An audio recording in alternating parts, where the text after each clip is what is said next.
Bom, então, dando prosseguimento nos estudos do capítulo 26, próximo tópico que a gente vai tratar são os circuitos RC. Um circuito composto por um resistor e por um capacitor, além, é claro, de uma fonte FEM. Nos circuitos que a gente viu até então, a corrente ela não dependia do tempo. A gente tratava a corrente como uma constante, certo? Então, nesse caso do circuito RC, a gente vai ver que a corrente ela tem sim uma dependência temporal, assim como a carga que o capacitor possui também vai variar conforme o tempo. Em duas condições, né? Uma condição é quando ele estiver sendo carregado por uma bateria, e na outra condição vai ser quando ele estiver já totalmente carregado, ou parcialmente, enfim, não interessa, mas dessa carga dele sendo perdida com o passar do tempo, né? Sendo consumida por uma resistência. Bom, então o lance é o seguinte: a gente vai querer encontrar uma função que nos dê a carga em função do tempo e, por consequência, a gente poder calcular também, encontrar também a função da corrente em função do tempo, né? Então, o que a gente quer encontrar é isso daqui.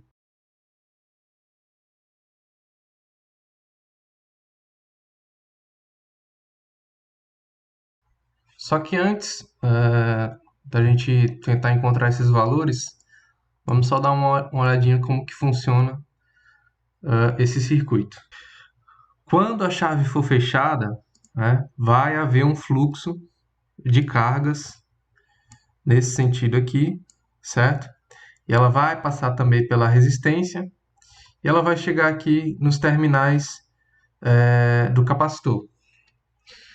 Chegando nos terminais do capacitor, né, vai haver um acúmulo de carga nessa parte, né, fazendo com que essa parte aqui ela fique carregada positivamente, certo? E com o passar do tempo, mais cargas vão chegando e, e maior vai se tornando esse potencial de cargas positivas, certo? Aí vocês concordam comigo que a diferença de potencial entre esse ponto aqui e esse ponto aqui do terminal, por exemplo, está diminuindo com o passar do tempo. Então, e por conta disso, a corrente que está fluindo no circuito também vai estar diminuindo com o passar do tempo. Então, esse pensamento nos faz crer que esse circuito é diferente dos que a gente estudou anteriormente. Certo, então o que, que a gente precisa fazer para encontrar a carga em função do tempo, né? A gente vai aplicar a lei das malhas e tentar retirar dessa equação essa função. Então, aplicando a lei das malhas, a gente vai adotar esse sentido aqui, tá? Então, a gente vai passar primeiro pela fonte FEM. E na fonte FEM está tendo um aumento de potencial. Então, ele é um valor positivo, certo? Passando na resistência, vai haver uma queda de potencial, né? I vezes R. Uma coisa interessante também é que quando a gente vai escrever grandezas que dependem com o tempo, é interessante a gente utilizar uma notação de letra minúscula.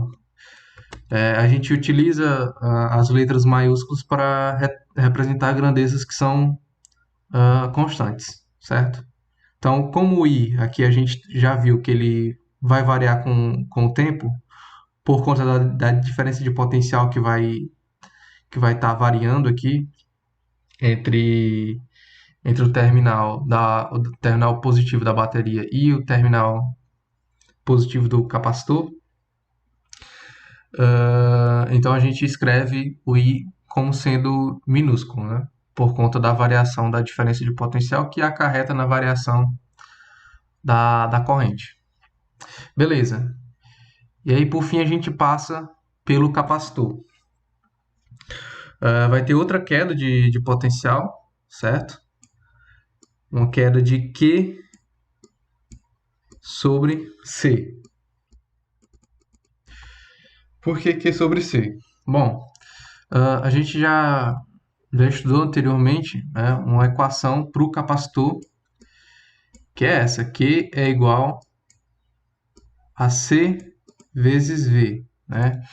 E o V é a diferença de potencial, né, entre os dois terminais do capacitor. Então, a gente só isola o V, certo? E como está se tratando de uma queda de potencial, por isso do sinal de menos. Então, igual a zero, né? Porque é isso que a lei das malhas nos diz.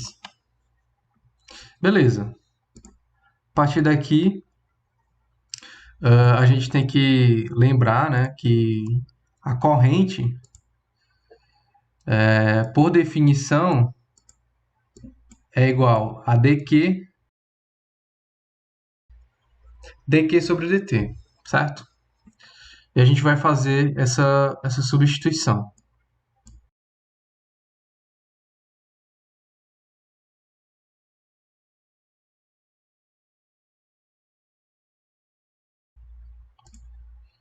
E a gente obtém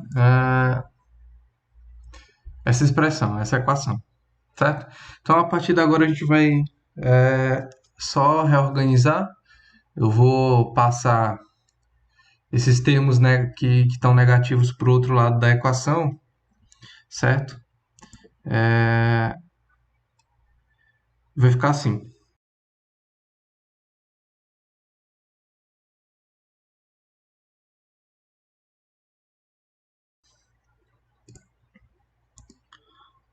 E agora eu vou dividir todos os termos por R para tirar esse R que está multiplicando essa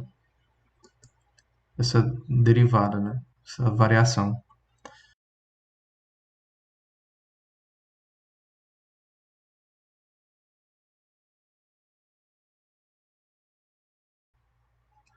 Bom, e a gente obtém essa equação aqui. Não sei se vocês já estudaram, mas essa equação, eu vou até escrever aqui, é uma equação diferencial de primeira ordem não homogênea. Beleza, e do que se trata uma equação diferencial, né? E aí a gente vai ver os outros termos depois.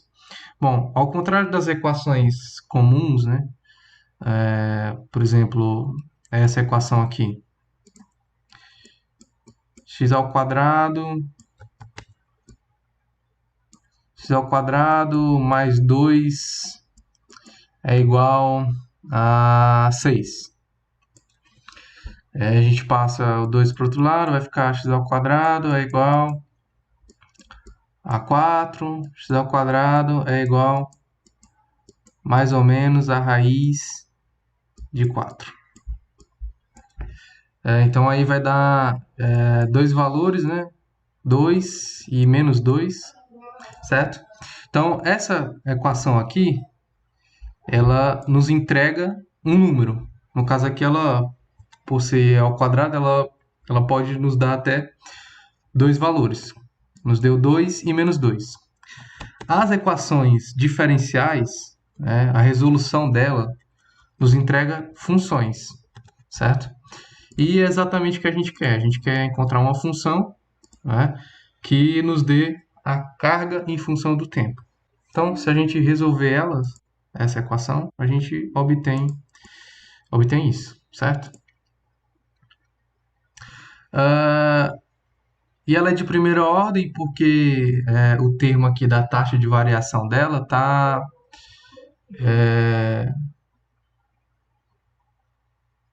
não está ao quadrado, né?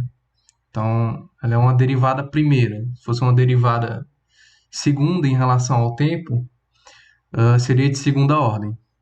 E ela é não homogênea porque ela não está igual a zero, certo?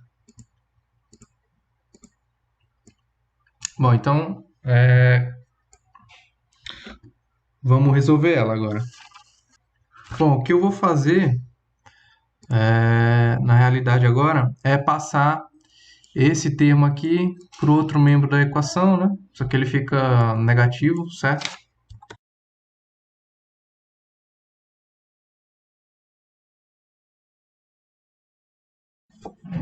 E agora eu vou tirar o MMC, né?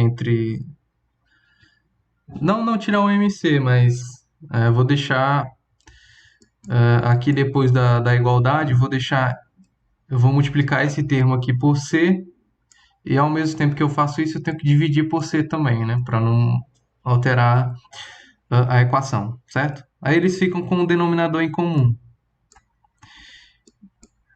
E outra coisa que eu vou fazer também é...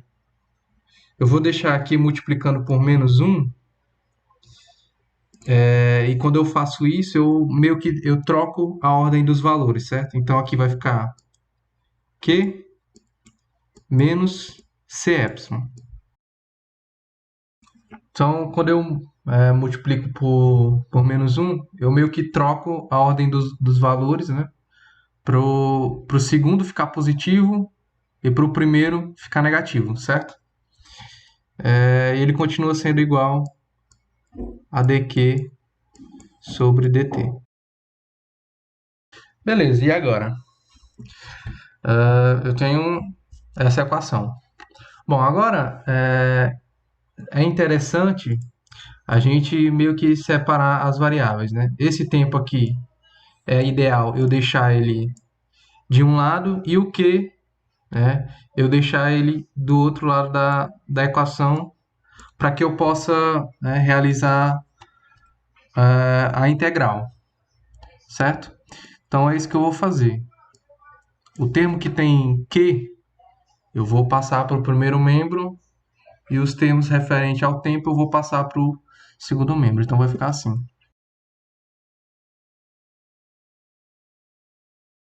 Então eu estou passando todo o numerador, certo? Dividindo. Igual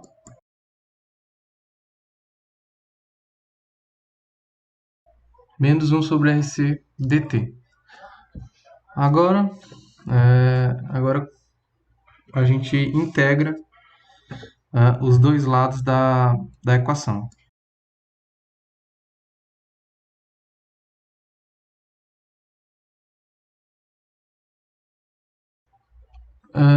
Eu deixei menos 1 sobre RC, né, do lado de fora da integral, porque esse é um valor constante, certo? A resistência é constante, a capacitância é constante também, então eu posso tirar eles da integral, certo? Beleza. Agora falta a gente determinar os limites, certo? Os limites de integração.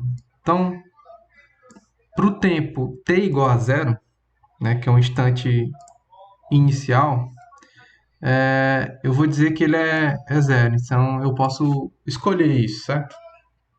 O tempo que vai se iniciar é arbitrário e eu posso dizer que ele é igual a zero. E no tempo t igual a zero, a carga do meu capacitor ele vai estar totalmente descarregada. Então, ele não vai ter carga nenhuma. Então, eu vou dizer que a carga inicial também do capacitor é zero.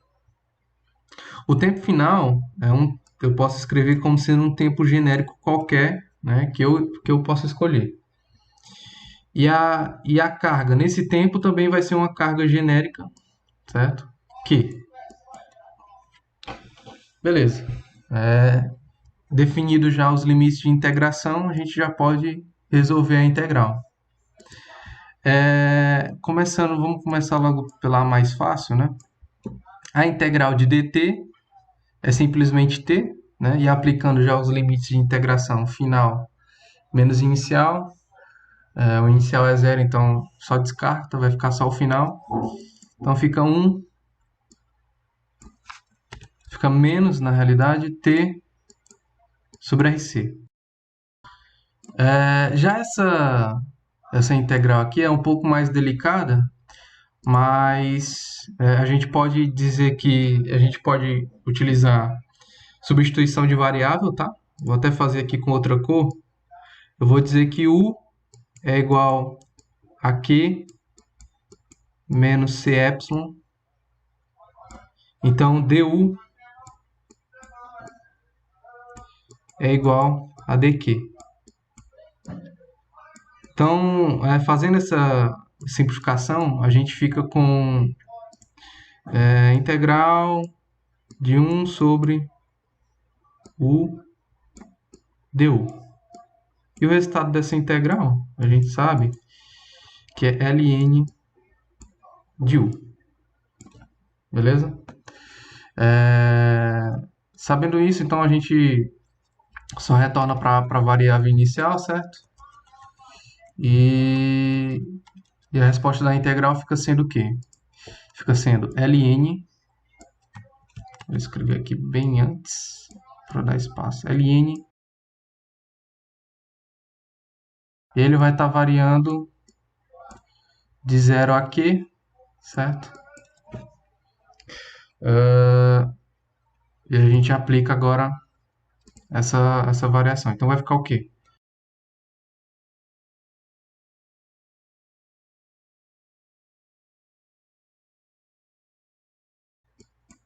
Eu não vou repetir o segundo membro da expressão, porque não vai mudar nada, certo? Depois eu vou só repetir ele. Agora a gente usa a propriedade, né, dos logaritmos, que uma subtração de logaritmos, né, se eles tiverem a mesma base, pode ser escrito dessa forma aqui.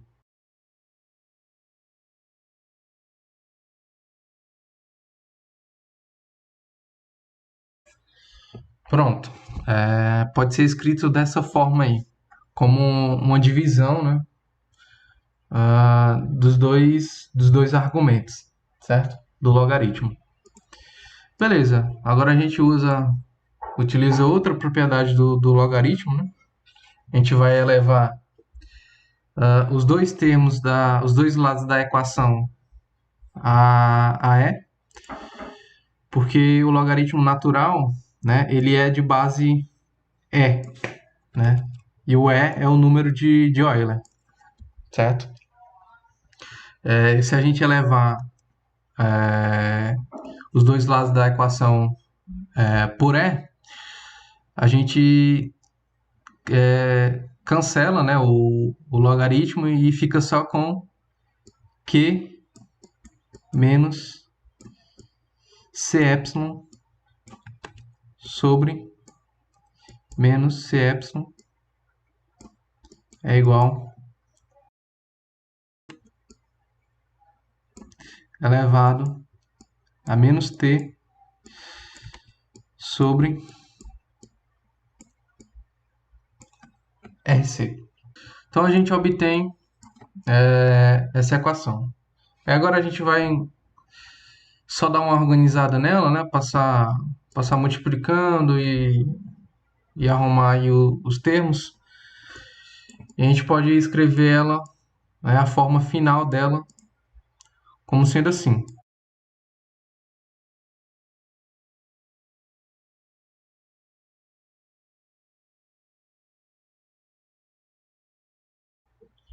Certo? Então, essa é a equação da carga em função do tempo. Beleza? Então, vamos ver se ela atende às nossas necessidades que a gente estabeleceu aqui nos limites iniciais, certo? Então, quando t for zero, todo esse termo aqui vai ser zero, então vai ser e elevado a zero dá 1, 1 menos 1, 0, então a carga para t igual a zero é zero, como a gente definiu. E a carga para um t muito grande, a gente pode dizer para um t infinito, vai ser o quê? Para um t muito grande, esse valor aqui vai ser, né, resumidamente, menos infinito. Então vai ficar e elevado a menos infinito. E e elevado a menos infinito é aproximadamente zero. Então a gente vai ficar 1 menos zero, 1. Vai nos restar apenas o Cy. Então, para aproximadamente, para t tendendo ao infinito, a gente diz que o Q ele está tendendo a Cy, beleza? E Cy nada mais é do que a equação, né, do capacitor lá que a gente escreveu lá nas primeiras linhas, né? A gente escreveu aqui, ó, certo? Então, faz sentido a equação que a gente acabou de escrever. E para essas condições, a gente diz que o Cy nada mais é do que a carga final de um capacitor, certo? Pronto, então o nosso plano de ação era encontrar a carga em função do tempo e, por decorrência disso, encontrar a corrente, certo? Então a gente encontrou a carga, agora a gente vai encontrar a corrente. A gente tem que lembrar também, novamente, que a corrente é a derivada da carga em função do tempo. Só que quem que é a carga nesse caso? Né? É todo esse termo aqui, beleza? Então a gente vai derivar essa função.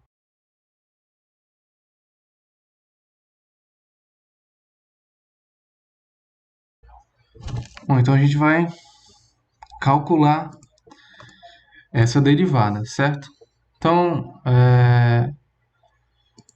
para simplificar, a gente pode escrever dessa forma aqui, ó.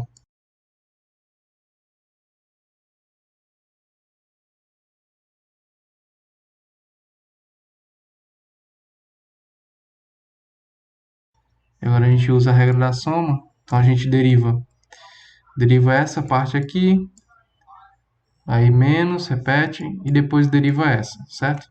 A derivada dessa primeira parte aqui é zero, certo? Porque esse termo é constante. Aí vai ficar menos Cy vezes E elevado a menos T sobre RC. Então vai ficar a derivada do produto. Novamente, Cy é constante, então vai ficar... A gente vai ter só a segunda parte, que vai ser o quê? Menos Cy e a derivada de E elevado a menos T sobre RC. Então a derivada dessa função é ela mesma, certo? Dividido por menos RC. Então, a gente pode cancelar C com C. Esses sinais de menos aqui, eles viram mais, certo? Então, a gente obtém o quê?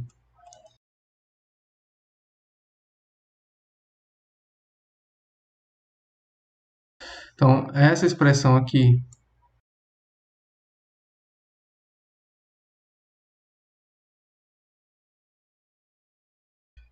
então, essa função, ela determina o valor da corrente, né, no circuito RC, em cada instante de tempo. Então, a gente encontrou as duas funções que a gente queria.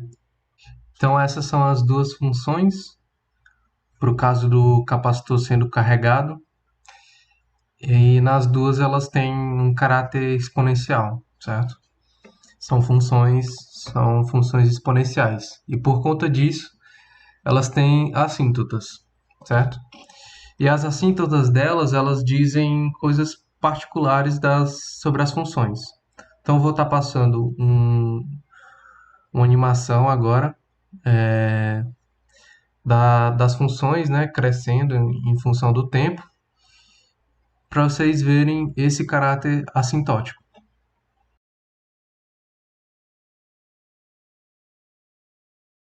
Para o caso da função da carga, para um tempo muito grande, o valor da carga ela tende a esse valor Cy, ao produto Cy, que a gente chama ele de carga final, certo? Para o caso da função da corrente, para um tempo muito grande, a corrente tende a zero. Então, essas são as duas assíntotas presentes, uma para cada função. Uma assíntota, ambas são assíntotas horizontais, certo? E a quantidade que diz com qual rapidez o gráfico se aproxima do valor assintótico é a quantidade RC, certo? E para termos físicos, isso quer dizer que se essa quantidade for muito grande, o capacitor vai se carregar lentamente, né? E em contrapartida, se essa quantidade for pequena, o capacitor vai carregar rapidamente. E o livro ele dá como desafio para tentar encontrar a dimensão desse RC, certo? Para tentar provar que esse RC tem dimensão temporal, beleza? Então fica meio que aí um desafio para quem quiser tentar. Bom, então essas são as duas funções, são bem semelhantes às duas funções anteriores, né? São as funções exponenciais, tem a mesma constante RC dividindo o tempo. No entanto, a função da corrente ela é negativa. E isso não é um problema, porque a corrente a definição de corrente que ela é uma derivada da carga em relação ao tempo. E a carga, para o caso do capacitor sendo descarregado, a função da carga é uma função decrescente. Então é natural que a taxa de variação da carga em relação ao tempo seja negativa. Então essa é uma das explicações por esse menos estar aqui. E agora vai estar passando as animações referente a cada função. E aí vocês vão notar que no caso da corrente, ela começa em um valor negativo por conta desse sinal de menos. E o valor assintótico dele é zero, né? Para um T muito grande. Mesmo caso da carga, para um T muito grande, o valor assintótico dela vai ser zero também. E a fim de curiosidade, para essas animações eu utilizei as constantes da capacitância como sendo 1 microfarad, a resistência como sendo 1000 ohms e a diferença de potencial do circuito como sendo 12 volts. E ainda uma última animação que eu produzi foi para o caso de a gente ligar um osciloscópio em um capacitor para ver o que está mostrando no display. Então vai estar passando aí agora, né? Essa animação mostra o capacitor sendo carregado e descarregado, né, em um instante de tempo. Então, um osciloscópio mostra um gráfico parecido com esse, né, repetidas vezes, de um funcionamento de um capacitor. Beleza? E o próximo tópico do livro, né, vai tratar do sistema de distribuição elétrico em residências, certo? Então, esse tópico vai tratar, né, resumidamente, de como a energia elétrica ela chega na nossa casa. Basicamente, está mostrando aqui nessa imagem. Então, chega dois fios, né, um fio com tensão e um fio neutro.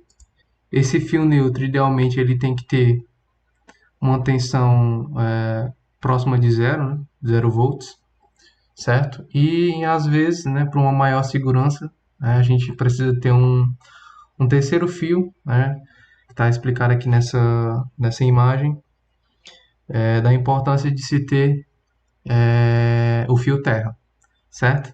Então, nessa primeira imagem aqui, não tem o fio terra, na segunda imagem tem o fio terra. Então, a corrente ela vai estar passando aqui, certo? E por algum motivo, caso o fio não esteja isolado, por exemplo, pode haver uma descarga, um fluxo elétrico passando pela resistência do próprio material do dispositivo, e isso pode muitas vezes acarretar num choque para a pessoa que está segurando esse dispositivo elétrico. E isso não pode acontecer, por exemplo, se essa furadeira ela tem esse terceiro pino aqui que é do fio terra, certo? E ao invés da corrente ela fluir para a mão da pessoa, para o corpo da pessoa, né? Ela vai optar por fluir pelo fio terra, porque é mais fácil. Basicamente foi essa aula de hoje. A gente estudou um pouco sobre os capacitores, que são dispositivos elétricos, né, muito presentes em circuitos. E a gente conhecendo as equações de carga e descarga de um capacitor, ele pode ser facilmente entendido e utilizado da maneira que nós queremos. E por fim a gente finalizou, né, dando um resumo do tópico de sistema de distribuição de energia elétrica. E caso vocês queiram se aprofundar na leitura, é um bom tópico para conhecer mais a respeito de circuitos elétricos do cotidiano.